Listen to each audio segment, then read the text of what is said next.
Darasi na 14, na'urar tattara hujjoji daga bayanai don gano gaskiyar lamari, wato Watson.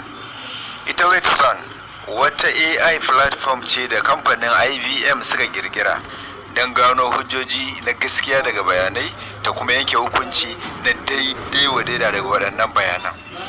Yadda Watson yake tattara bayanai, yana tattara bayanai daga bayanan likitoci, ma'ana medical data, yana tattara bayanai daga legal documents, ma'ana bayanin shari'o'i, yana tattara bayanai daga wajen kamfaninnika, business report, yana tattara bayanai daga internet article da su website saboda samun sauƙin gudanarwa. Watson na fahimtar natural language. Misali, idan mara lafiya ya ce yana ciwon kirji da tari, Watson zai gane alamar ta shafi zuciya ne ko kuma numfashi.